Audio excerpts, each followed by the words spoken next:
Hello everyone. Episode की शुरुआत में हमें चांग को दिखाया जाता है, उसे हॉस्पिटल लेके जा रहे थे एडमिट करने के लिए। अब हमें पास सीन दिखाया जाता है जहां दोनों को स्पोर्ट्स ग्राउंड में हम देखते हैं और मीहो मार्चिंग कर रहे थे और चांग उसे देख के मुस्कुरा रहा था। मतलब दोनों की रिलेशनशिप बहुत पुरानी थी।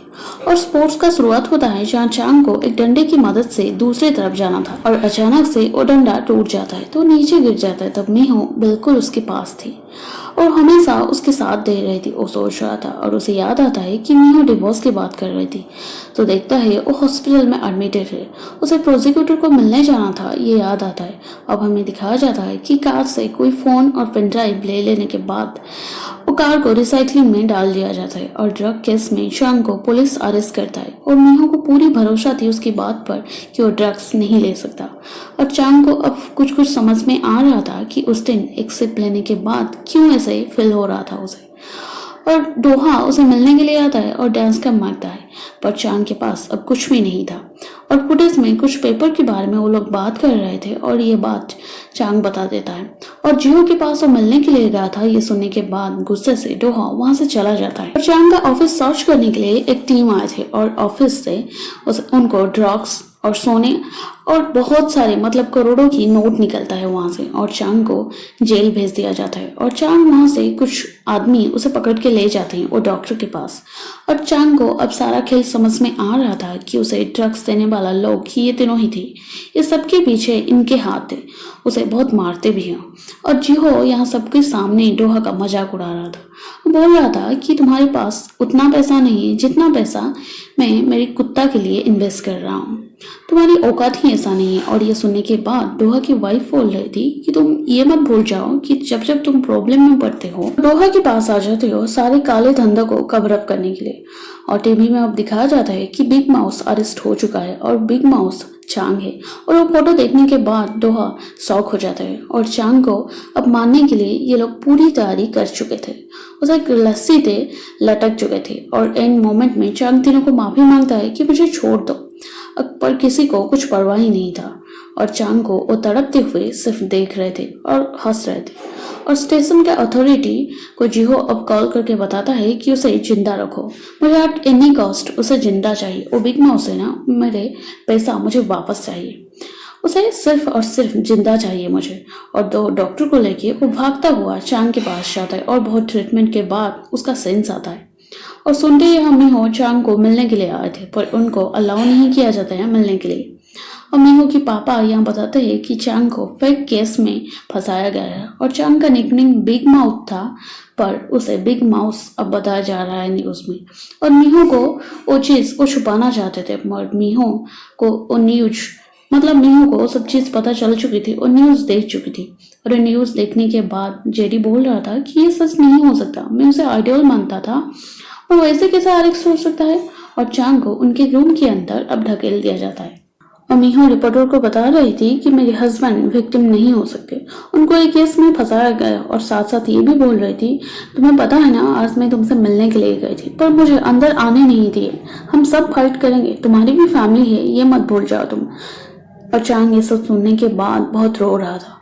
और चांग को दूसरे दिन टेस्टिफाई किया जाता है कि इतना पैसा कहाँ से आया। और जवाब में यहाँ चांग बताता है कि मेरे पास पैसा होता तो मैं कर्ज में क्यों डूब रहा था। और बार बार वो इरिटेटली बोल रहा था कि मैं बिग माउस नहीं हूँ। और चांग अपने आप को टीवी में देख के सोच रहा था कि मैं फेमस होना तो चाहता था इसीलिए मैं मीहो को बता रहा था और ऐसे नहीं, मैं ऐसा सोचा भी नहीं था। और चांग को ये दोनों पूछते हैं कि तुम बिग माउस हो तो चांग गुस्से से उनके मुंह पर थूक देता है। और उसका इस टाइप के बर्ताव के बाद वो सोच रहे थे कि ये बिग माउस नहीं हो सकता। यदि चांग के पास आके बताता है कि तुम जानती हो मैं तुम्हारा बहुत बड़ा फैन हूँ और टैटू भी बना लिया था माउस का, वो भी दिखाता है। और उनके रूम के अंदर ये आदमी फॉर्चून टेलर था, आगे उसके साथ क्या होने वाला है ये जानने के लिए उसे डेट ऑफ बर्थ मांग रहा था। पर चांग का उस सब में इंटरेस्ट नहीं था।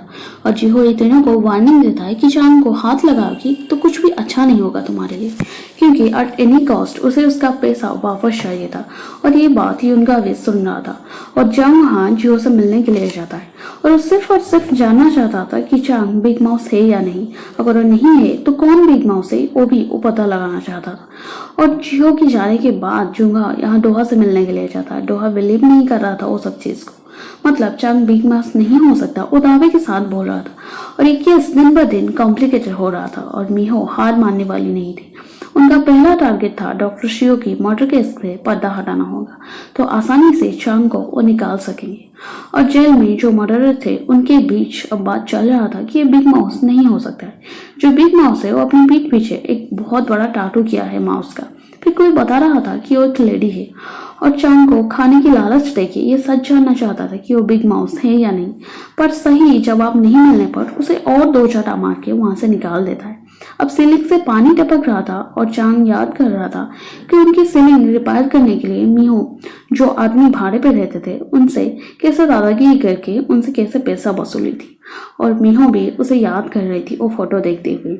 अब दूसरे दिन मीहो नर्स पोस्टिंग के लिए इंटरव्यू देने के लिए जाती और वो हॉस्पिटल और सिर्फ चांग के लिए सबूत कलेक्ट करने के लिए जा रही थी, क्योंकि हॉस्पिटल में डॉक्टर सियो पहले काम कर रहे थे। और ये सब बात सुनने के बाद वो बोलता है कि मेरे लिए एक हेल्प कर दो, डिवोर्स पेपर रेडी कर दो।